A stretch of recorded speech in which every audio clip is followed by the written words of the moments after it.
তবে চালানোর মধ্যে একটা অন্যরকম মজা আছে। স্পিড যে উঠে, সেইভাবে স্পিড উঠে।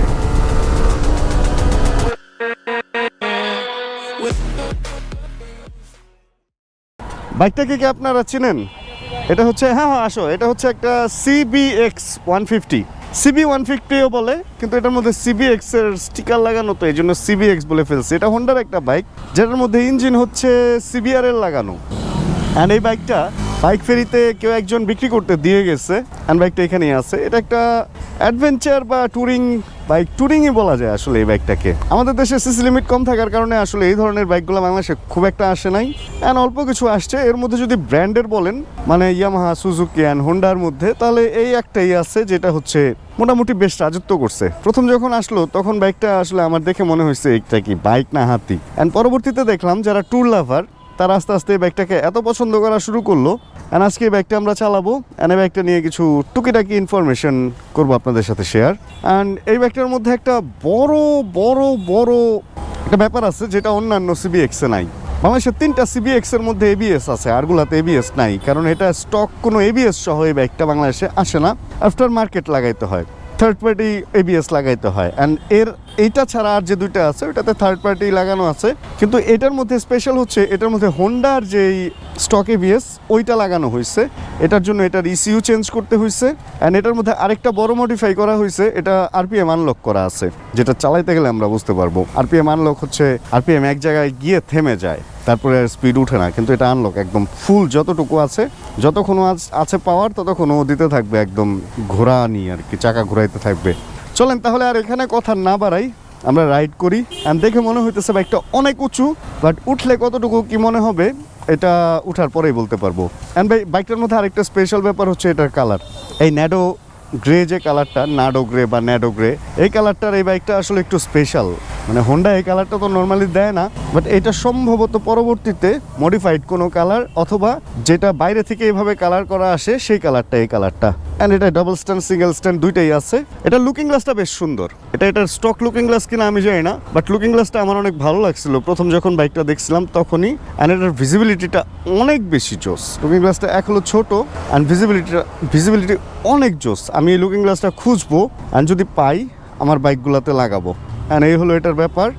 চাবি লাগানোর জায়গাটা একটু দূরে, একটু অনেকে বলে যে আসলে এখানে একটু বেশি দূর হয়ে যায়, বাট আমার কাছে এটা ওরকম আহামরি কোনো সমস্যা মনে হয় নাই। চলেন একটু স্টার্ট দেই। বিসমিল্লাহির রহমানির রহিম। হোন্ডার সাউন্ড আসলে একটু সুন্দরই হয়, ব্যাপারটা মানে এটা সবসময় দেখছি। অ্যান্ড এটার মধ্যে ওই যে করা কি যেন RPM আনলক করা, তো এই জন্য এই হিটের কাঁটাটা জ্বলে থাকবে, মানে এটার একটা ব্যাপার হয়ে স্টক ব্যাপার হয়ে গেছে। অ্যান্ড বাইকটা নামানোর পর স্ট্যান্ড থেকে দুই পায়ে মোটামুটি আমি সুন্দরই পাইতেছি। MT-15 যতটুকু হাইট, আমার কাছে এটা অতটুকুই হাইট লাগতেছে। আর আরেকটা ব্যাপার হলো, আপনি যখন বাইকটা চালাবেন, বাইরে থেকে যতই হাতি লাগুক আর ঘোড়া লাগুক, চালাইতে গেলে বাইকটা এত বেশি হ্যান্ডি লাগে, অ্যান্ড মনে হয় যে কোনো জায়গা দিয়ে আপনি উড়ে ঘুরে অ্যান্ড দূরে চলে যেতে পারবেন যে কোনো সিচুয়েশনে। হাই বিম, লো বিম, হর্ন, এটা নিচে দেওয়া হয়েছে হচ্ছে ইন্ডিকেটর, পাসও আছে। অ্যান্ড এটার হেডলাইটের পাওয়ার খুব একটা বেশি না যদিও, অ্যান্ড এটা হচ্ছে সেলফ। এছাড়া ইঞ্জিন কিল সুইচটা আমরা এখানে মিস করতেছি। গিয়ারটা একটু ডিফারেন্ট। আচ্ছা চলেন আমরা বাইকটা একটু চালাই, অ্যান্ড তারপরে আপনাদের সাথে বাকি ইনফরমেশন শেয়ার করি। মানে ভাই অন্যরকম একটা রাজকীয় একটা ব্যাপার ফিল হইতেছে। দেখেন যে কোনো জায়গায় এই যে ফুটপাথ থেকে নেমে যাইতেছি, এটা আমার কাছে মনে হইতেছে ইজি একটা ব্যাপার। মানে এত কমফোর্টেবলি বসে এত সুন্দর রাইড করা যায় এই বাইকটা। আর যেহেতু এটার মধ্যে CBR এর হচ্ছে কি জানো, CBR এর ইঞ্জিন, সেহেতু স্মুথনেস তো মানে 100তে 100। স্মুথনেসের কোনো ব্যাপার নিয়ে হোন্ডা আসলে কখনো কোনো কম্প্রোমাইজ করে না, অ্যান্ড এটা CBR এও করে নাই। আর যেহেতু এটা CBR এর ইঞ্জিন, এটার মধ্যেও করে নাই। এই ব্যাপারটা অনেক মানে বাইকে উঠলে একটা জিনিসই ভালো লাগে, টান দেওয়া মাত্রই স্পিড উঠা যায়, এই জিনিসটা খুব ভালো লাগে। এটা CBR এর মধ্যেও আছে। অ্যান্ড আমি CBR চালাই না, কারণ হচ্ছে গোজা হয়ে বসতে হয়। যতই মানুষ বলুক সোজা হয়ে বসা যায়, সোজা হয়ে বসা যায়, স্পোর্টস মানে একটু গোজা হইতেই হবে, তাই না? তো সেখানে এটার মধ্যে ওই ইঞ্জিন, তো এই বাইকটা যদি রেগুলার বাংলাদেশে ঢোকা শুরু হয় তাহলে হয়তো এই বাইকটা নেওয়া যায়। কিন্তু সামনে দেখি যদি ঢুকে পছন্দসই কালার পাই তাহলে এই বাইকটা নিব। অ্যান্ড আরেকটা ব্যাপার হচ্ছে সিবিআর বা এই ধরনের বাইক যদি কিনি তাহলে ভাই অবশ্যই আমি কিনবো হচ্ছে একদম ব্র্যান্ড নিউ বা একদম অল্প কিলোর, কারণ এই ধরনের বাইক যারা কিনে ভাই তারা অনেক দিন চালায়। তবে হ্যাঁ, যদি কেউ এক্সপেরিমেন্টাল পারপাস এই বাইকটা নিতে চান তাহলে এটা নিতে পারেন। এটা সেকেন্ড হ্যান্ড অবস্থায় আছে অ্যান্ড এটার কিলো হচ্ছে টোটাল 14,752, খুব বেশি কিলো চলে নাই। নিতে পারেন যদি এই কালার কারো পছন্দ হয়। তবে আমার একটা ইচ্ছা আছে এই ধরনের একটা বাইক কিনে চালানোর। এখন আমি এতগুলা টাকা আসলে ইনভেস্ট করব না বাইকের পেছনে, বাট তাহলে এটাই হয়তো আমি রেখে দিতাম, কারণ এটা এবিএসও লাগানো ছিল। আর এই এবিএস নিয়েও বহুত কাহিনী আছে ভাই। যারা এই ট্যুরিং বাইক চালায় তারা অনেকে এবিএস পছন্দ করে না, আর আসলে এই ধরনের বাইকে এবিএস না থাকে, আসলে থাকে না। এটার পেছনে কারণ হচ্ছে এ ধরনের বাইকগুলো নিয়ে মানুষ যে সমস্ত জায়গায় যায় ওই সমস্ত জায়গায় এবিএস এর কোনো কাজ নাই। কিন্তু যদি মনে করেন না আপনি শহরেও এই আরাম নিয়ে বাইকটা চালাবেন, সেক্ষেত্রে আপনার এবিএস এর দরকার আছে বিধায় এই বাইকটার মধ্যে এবিএস লাগানো হয়েছে। এই এবিএস গুলা লাগাইতে এটার মধ্যে আফটার মার্কেট যে এবিএসটা লাগাইছে, আফটার মার্কেট না আসলে হোন্ডার যে এবিএসটা এটার মধ্যে লাগাইছে, সেকেন্ড পার্টি থার্ড পার্টি না বলি আমরা, এই এবিএসটা লাগাইতে প্রায় 1 লাখ টাকার আশপাশে খরচ হয়। তাহলে চিন্তা করেন 1 লাখ টাকা খরচ করে এই বাইকটার মধ্যে এবিএস লাগাইছে। এটার পেছনে কারণ কি? যাতে সেফলি সে সিটি রাইড করতে পারে। আবার যদি সে শহরের বাইরে রাইড করে তখন কি করবে? তাহলে এবিএস এর লাইনটা তখন খুলে নিবে, একটা ফিউজ খুলে দিলে এবিএস বন্ধ হয়ে যায়। তো ওইটা করে দেন আবার এটা নিয়েও সুন্দর পাহাড় বা ভাঙ্গায় বা এই কাজ করতে পারবে। আসলে এই বাইকটা এবিএস দিতে পারতো এবং এবিএস অন অফের একটা অপশন দিতে পারতো হোন্ডা এই জিনিসটা যদি করতো এই বাইকটার দাম একটু বাড়তো। কিন্তু আমার মনে হয় এই বাইকটা যারা সিটিতে রাইড করে, কারণ দেখেন আমাদের দেশে আসলে ওইরকম ভাঙ্গাচোরা পাহাড়ে কয়জন যায়? নর্মালি তো ভালো রাস্তাতেই রাইড করে, ওখানে এবিএস এর ভূমিকা মানে গুরুত্ব আছে।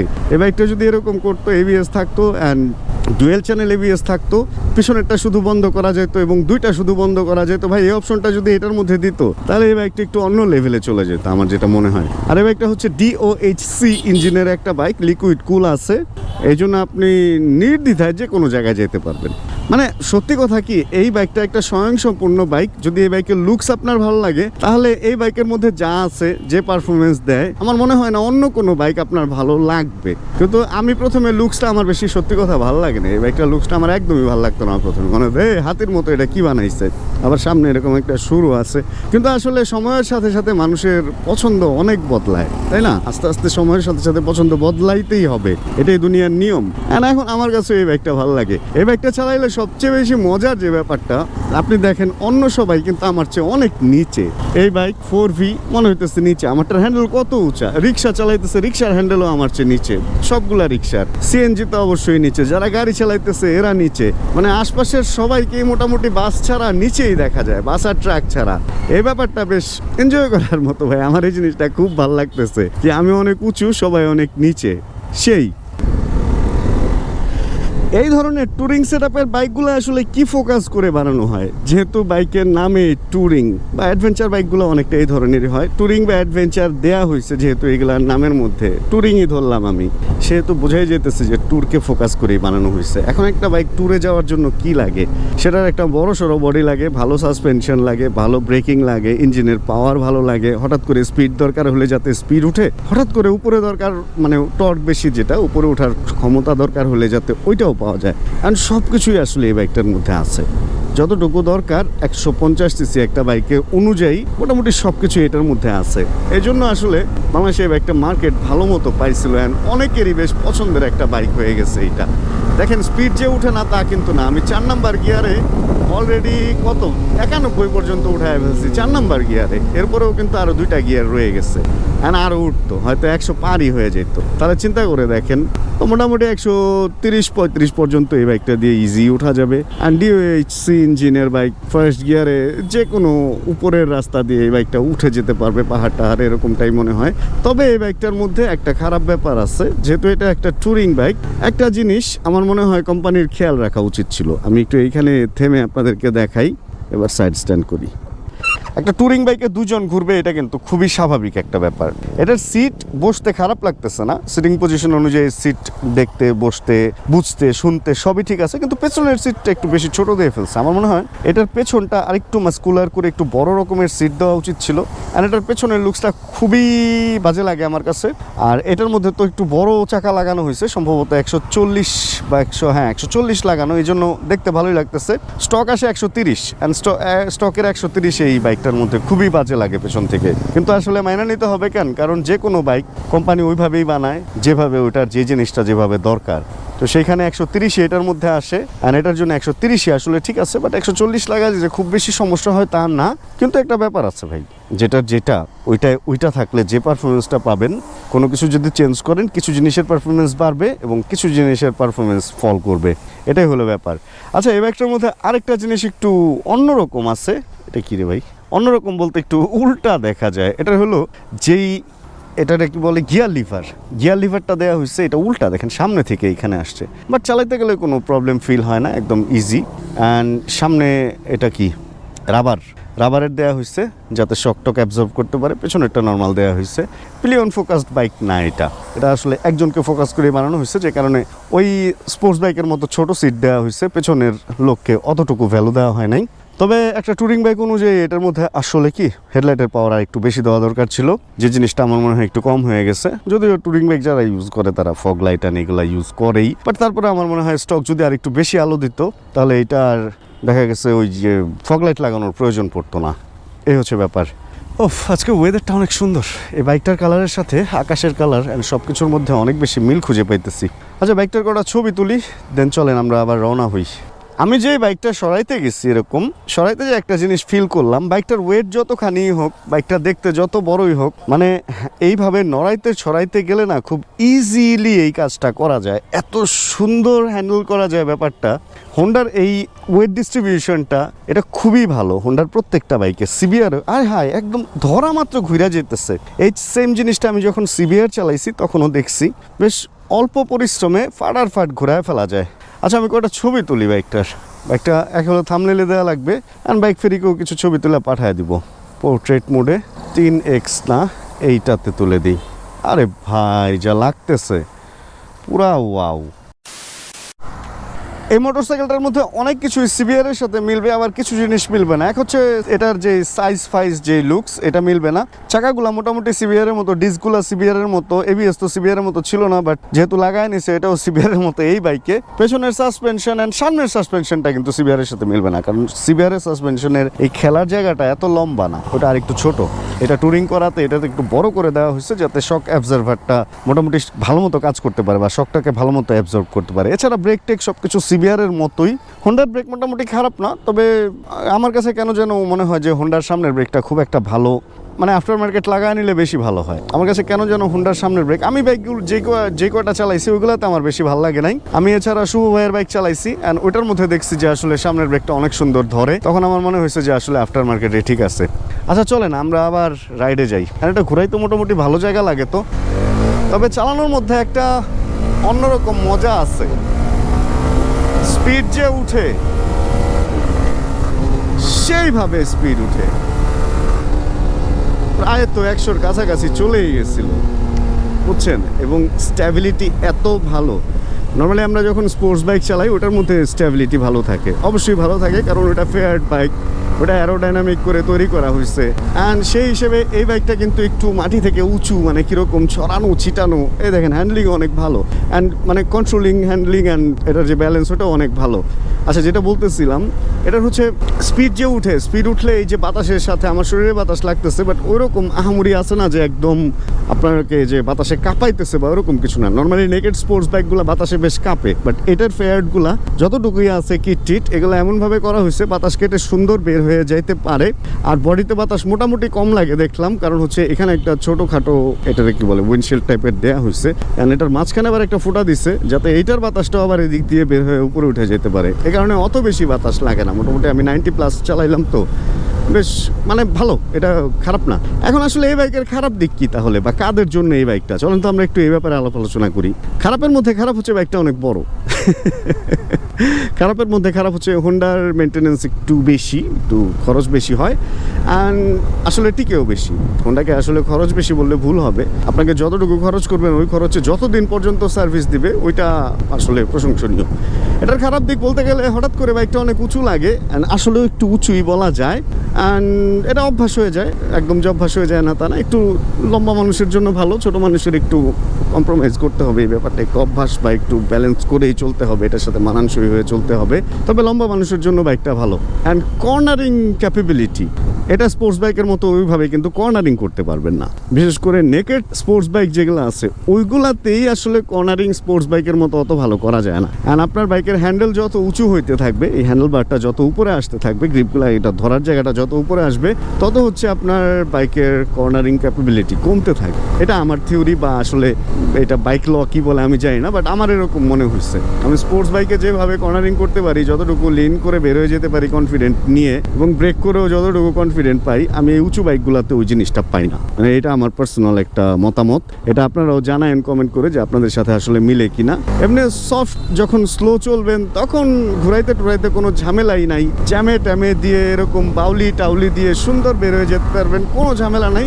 বাট যখন আপনি হাইলি বড় পাহাড়ে গিয়ে একদম এরকম কাটাবেন, তখন রেগুলার চালাইলে ঠিক আছে, বাট হঠাৎ করে এই বাইকে উঠলে আমার মনে হয় যে কনফিডেন্ট আপনার একটু কম থাকবে, এরকমটা আমার মনে হয়েছে। এবার আসেন কাদের জন্য এই বাইক, তাহলে এই ব্যাপারটা নিয়ে কথা বলি। এই বাইক ভাই সবার জন্যই, এই বাইকে যে আরাম দেওয়া হয়েছে এটা অবশ্যই সবার জন্য। তবে এই বাইকটার মধ্যে কিন্তু হুট করেই আপনি যে ট্যুরে চলে যেতে পারবেন, পেছনে অনেক কিছু লাগায় টাগায় ফেলতে পারবেন তা না, এটার জন্য আবার ফ্রেম বানায় এই জিনিসগুলো বানাইতে হয়। তাই যদি ট্যুরিং সেট আপ করতে চান, মাথায় রাখতে হবে যে বাইক কিনে দেন সামনে পিছনে ট্যুরিংয়ের যে ব্যাপার স্যাপারগুলা, বাম্পারের মতো যে রড লাগায় বানায় ওগুলা লাগায় কিন্তু আপনাকে বানায় নিতে হবে, এই খরচটা আপনাকে করতে হবে এই বাইকটা কিনে। তাহলেই হচ্ছে এটা একটা ট্যুরিং সেট আপের বাইক হয়ে যাবে। আর কারা কিনবেন? ট্যুর যারা লাভার তারা তো অবশ্যই এই বাইকটা নিঃসন্দেহে কিনতে পারবেন, অ্যান্ড যারা শহরেও চালাবেন তারাও কিনতে পারবেন। কিন্তু একটা ঝামেলা আছে এই বাইক কিনলে, রাস্তায় বিভিন্ন লোক আপনার দিকে তাকায় থাকবে। আনকমন যে কোনো জিনিস আপনি যখন নিয়ে বের হবেন প্রচুর প্রশ্নের সম্মুখীন হবেন, মানুষের একটা কিউরিসিটি থাকবে, আপনার দিকে অ্যাটেনশন থাকবে। অ্যাটেনশন গ্র্যাব যদি করতে চান, যদি অ্যাটেনশন সিকার হন, দেন মানে it will be fine. And যদি তা না হন, যদি এমন হয় যে আপনি না একটু আপনার মতো আপনি একটু ইন্ট্রোভার্ট টাইপের, অত মানুষের সাথে কথা পছন্দ করেন না, সেই ক্ষেত্রে এই বাইক না নেওয়াই ভালো হবে। কারণ এই বাইক নিলে আপনাকে মানুষ প্রশ্ন করবেই, রাস্তায় প্রশ্নবিদ্ধ হবেনই আপনি।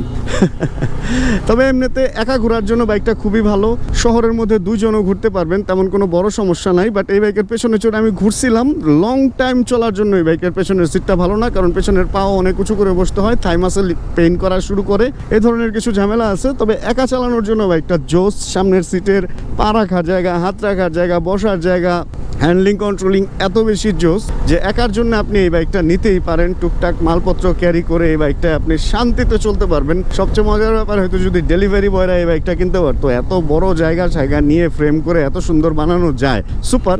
বাট বাইকটার প্রাইস বেশ হাই।